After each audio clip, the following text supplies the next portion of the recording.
আপনারা সকলেই জানেন কৃষক বন্ধু প্রকল্পের ফিল্ড ভেরিফিকেশন সেটি চলছে।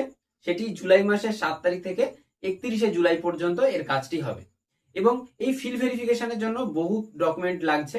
তার মধ্যে একটি অন্যতম ডকুমেন্ট হচ্ছে বর্তমান বছর বা 2026 সালের জমির রেকর্ড বা পর্চা। এবং এই জমির রেকর্ড বা পর্চা ডাউনলোড করার বিষয়ে পশ্চিমবঙ্গ সরকার একদম বিস্তার একটি আপডেট এনেছে। সেটা নিয়ে আজকের ভিডিওটি আমরা করেছি বা করব, বা আপনারা এইটা সম্পর্কে জানতে চলেছেন। এর আগের ভিডিওতে আমরা দেখিয়েছিলাম যে কৃষক বন্ধু প্রকল্পের রিভেরিফিকেশন বা ফিল্ড ভেরিফিকেশন কাদের করাতে হবে, কিভাবে আপনারা ফর্মটা ফিল আপ করবেন, কি কি ডকুমেন্ট লাগছে, সেই সকল কিন্তু আমরা বিস্তারিতভাবে বলেছিলাম আগের ভিডিওতে। তো যারা ভিডিওটি দেখেননি অবশ্যই ভিডিওটি দেখে নেবে, এই ভিডিওর ডেসক্রিপশন বক্সে আমরা তার লিঙ্কটা দিয়ে দেবো। এবারে বলি যে এই রেকর্ড বা পর্চা সংক্রান্ত বিষয়ে পশ্চিমবঙ্গ সরকার কি পরিবর্তন এনেছে। দেখুন, নতুন সরকার আসার পরে জমির পর্চা বা রেকর্ডের যে আবেদন পদ্ধতি এবং তার যে পেমেন্ট সিস্টেম সেটা সম্পর্কে একদম বিস্তার একটা পরিবর্তন এনেছে। কেমন পরিবর্তন? আগে সরকার যখন ছিল তখন আমাদের জমির রেকর্ড বা পর্চা বার করার জন্য একটা নির্দিষ্ট পরিমাণ অর্থ দিতে হতো। কেমন অর্থ? যেমন আপনি অ্যাপ্লিকেশন বা রিকোয়েস্ট করতে চলেছেন, তাহলে আপনার 10 টাকা, এবং আপনাদের যতগুলো আপনাদের যে রেকর্ডের যতগুলো পেজ রয়েছে সেই প্রত্যেকটা পেজের জন্য আপনাকে 10 টাকা করে পেমেন্ট করতে হতো। নতুন সরকার আসার পরে সেই পেমেন্ট সিস্টেমটা একেবারে তুলে দিয়েছে, যার জন্য কি হয়েছে, মানুষের সেই পেমেন্টটা করতে হচ্ছে না, ফলে আবেদন পদ্ধতিটা অনেকটা সোজা হয়ে গিয়েছে। যেই এই কৃষক বন্ধুর জন্য ফিল্ড ভেরিফিকেশন শুরু হয়েছে তখনই মানুষের এই পর্চার প্রয়োজনটা সবচেয়ে বেশি পড়ছে। তার জন্য কি হয়েছে, অনেক ব্যক্তি ফ্রি থাকার জন্য অনেক করে আবেদন করছে। এবং এই আবেদনটা করার জন্য মূলত একটা ওয়েবসাইট ছিল, সেটা হচ্ছে বাংলার ভূমি। এবং এই বাংলার ভূমি অ্যাপে কিছুদিন ধরে একটা সমস্যা দেখা দিচ্ছিল। কি সমস্যা হচ্ছিল? মূলত এটাকে আপগ্রেড করা হচ্ছিল। কারণ পশ্চিমবঙ্গ সরকারের যতগুলো ওয়েবসাইট রয়েছে এখন প্রত্যেকটার কিন্তু আপগ্রেড বা সেটাকে আরো উন্নততর করা হচ্ছে। ওই জন্য এটা সার্ভার একেবারে ডাউন ছিল।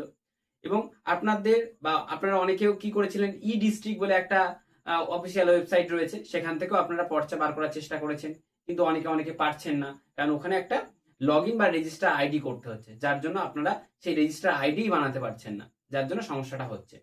কিন্তু এবার থেকে আর এইগুলো কিচ্ছু করার দরকার নেই। বাংলার ভূমি অ্যাপটা বা বাংলার ভূমি যে ওয়েবসাইটটা সেটা সম্পূর্ণভাবে আপডেট হয়ে গেছে। এখন আপনারা একদম চাইলে যে কেউ জমির পর্চা বা রেকর্ডের জন্য অ্যাপ্লাই করতে পারবেন। কিন্তু সেক্ষেত্রে আমি আপনাদের কিছু জিনিস বলে রাখি। প্রথমত, আপনারা এমন দিনে অ্যাপ্লাই করবে যেটা যেন ওয়ার্কিং ডে এর মধ্যে হয়। যেমন আপনারা শুক্রবার অ্যাপ্লাই করবেন না, কারণ শনিবার রবিবার এই দুদিন ছুটি থাকে। সেক্ষেত্রে কিন্তু আপনি আপনার রেকর্ডটা বা পর্চাটা কিন্তু একেবারে মঙ্গলবার পাবেন। আপনি চেষ্টা করবেন যে কোনো একদম ওয়ার্কিং ডে এর মধ্যে, মানে সোম থেকে বৃহস্পতির মধ্যে অ্যাপ্লাই করলে আপনি পেয়ে যাবেন। আপনি যদি সোমবার রাতেও অ্যাপ্লাই করেন আপনি মঙ্গলবার সকালে পেয়ে যাবেন। কিন্তু শনিবার রাতে বা শুক্রবার রাতে কেউ করার চেষ্টা করবেন না, সেক্ষেত্রে আপনার হয়তো সোমবার পেতে হবে। নতুন সিস্টেমে আপনারা কিভাবে আবেদন করবেন সেটা একেবারে ডিটেলসে দেখিয়ে দিচ্ছি, আপনারা একবার ভালো করে দেখে নিন, তাহলে বুঝতে পারবেন। অনলাইনে জমির পর্চা বা রেকর্ড বার করার জন্য প্রথমে গুগলে চলে আসবে। আসার পর বাংলার ভূমি এই কথাটা লিখতে হবে। লেখার পরে সার্চ দিলেই এই রকম একটি ইন্টারফেস শো হবে। এর প্রথম যে অফিসিয়াল ওয়েবসাইট এখানে আপনাকে ক্লিক করতে হবে। করার পরে দেখবে এই রকম একটি ইন্টারফেস শো হচ্ছে। এইটি প্রথমে নোটিফিকেশনটা কেটে দেবে। কাটার পরে এখানে দু রকম ব্যাপার রয়েছে। আপনি যদি এখানে এর আগে সাইন আপ করে থাকেন তাহলে আপনাকে সাইন আপ করার প্রয়োজন নেই, এবং যদি কেউ নতুন হয়ে থাকো তাহলে কিন্তু তাকে প্রথমে সাইন আপ করতে হবে। তো আমি প্রথমে আপনাদেরকে সাইন আপ করাটা দেখিয়ে দিচ্ছি। এই সাইন আপের এই ঠিক ওপরে রয়েছে দেখবেন সাইন আপে, এখানে ক্লিক করবে, দেখবে এইরকম একটি ইন্টারফেস হচ্ছে। এবার এখানে কে রেজিস্ট্রেশন করছে সেটা বড় বিষয় নয়। যে আবেদন করছে তিনিও রেজিস্ট্রেশন করতে পারে, বা তাদের পরিবারের কেউ করতে পারে, বা কেউ যদি ব্যবসায়ী উদ্যোগেও যদি কারো সাইবার ক্যাফে রয়েছে, সে জমি রেকর্ড বার করার কাজ করতে চাইছে, তাহলে সেও এটি করতে পারে। মানে যার জমি রয়েছে সে করতে হবে এমন কোনো বড় বিষয় নেই। তাই প্রথমে এখানে তার ফার্স্ট নেম দিয়ে দেবে, এখানে লাস্ট নেম, তারপরে তার গার্জিয়ানের নেম, তারপরে অ্যাড্রেসের জায়গায় মূলত ভিলেজ এবং তার যে পোস্ট অফিস সেটা লিখে দেবে। তারপরে এখান থেকে এই সিটিজেন টাইপটা সিটিজেনেই থাকবে। আপনি যদি মিউনিসিপ্যালিটির আন্ডারে হয় তাহলে মিউনিসিপ্যালিটিটা লিখবেন, না হলে লেখার দরকার নেই। তারপরে থানার নামটা এখানে লিখবেন। তারপরে এখানে সাউথ 24 পরগনা বা আপনার যে ডিস্ট্রিক্টটা সেটি আপনি এখানে লিখে দেবেন। তারপর আপনার পিনকোডটা লিখবেন। তারপর আপনার যে ইমেল আইডি সেই ইমেল আইডিটা লিখবেন। লেখার পরে মোবাইল নম্বর, এই মোবাইল নম্বর লেখার পরে যেই আপনি এই পাশের বক্সে ক্লিক করবেন, দেখবেন এটি একটু ঘুরবে, মানে একটা যে প্রসেস হবে, আপনার মোবাইলে একটা ওটিপি যাবে। যেমন ঠিক আমি এখানে দেখিয়ে দিলাম, যেই পাশের অপশানে আমি ক্লিক করেছি আমার মোবাইল ফোনে কিন্তু একটা ওটিপি তারা পাঠিয়েছে। সেই ওটিপিটা আপনার এইখানে কিন্তু লিখে দিতে হবে।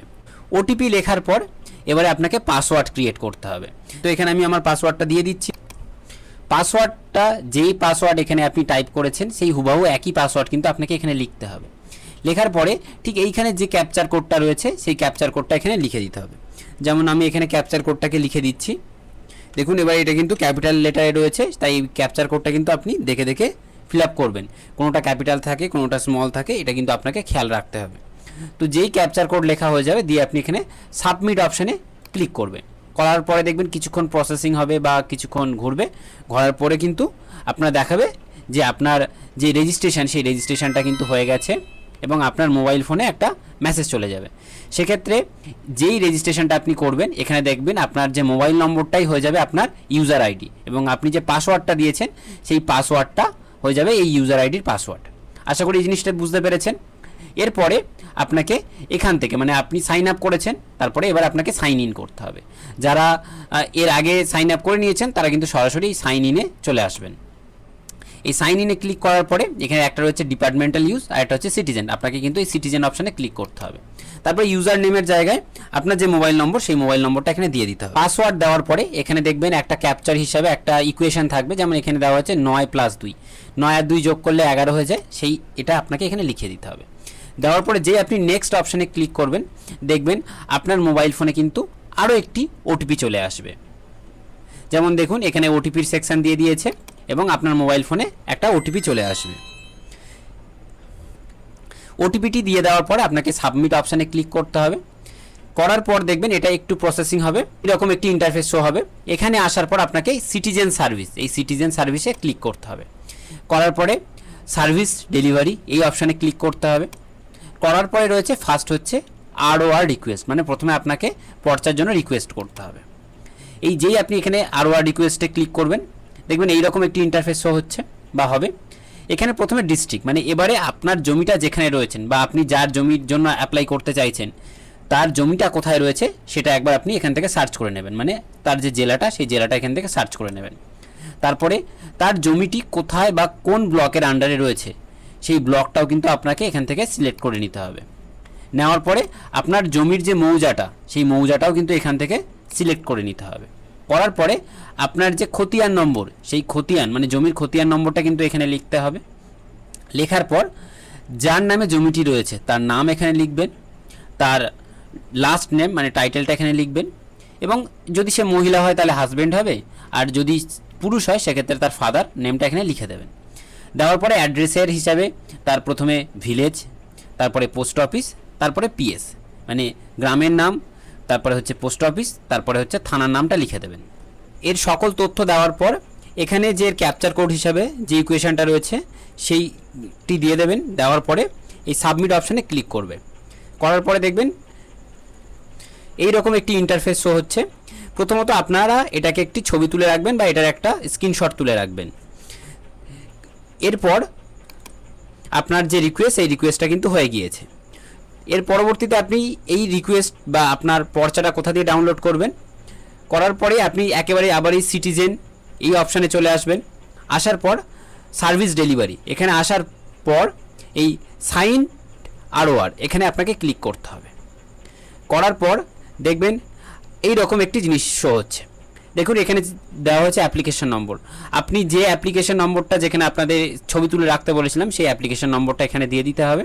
দেওয়ার পর এখানে ক্যাপচার দিতে পারেন, অথবা আপনার যদি সেই অ্যাপ্লিকেশনটা না মনে থাকে বা আপনি যদি স্ক্রিনশট নিতে ভুলে যান সেক্ষেত্রে আবার আপনাকে কিন্তু একইভাবে আপনার জমির ডিটেলস বা জমিটা কোথায় রয়েছে সেটা কিন্তু চুজ করতে হবে। অর্থাৎ প্রথমে ডিস্ট্রিক্ট, তারপরে আপনার জমিটি যে ব্লকের অন্তর্গত সেই ব্লক এবং আপনার জমির মৌজাটা সেটা কিন্তু চুজ করতে হবে। করার পরে আপনার যে খতিয়ান নম্বর, জমির খতিয়ান নম্বর, সেই খতিয়ান নম্বরটা এখানে দিয়ে দিতে হবে।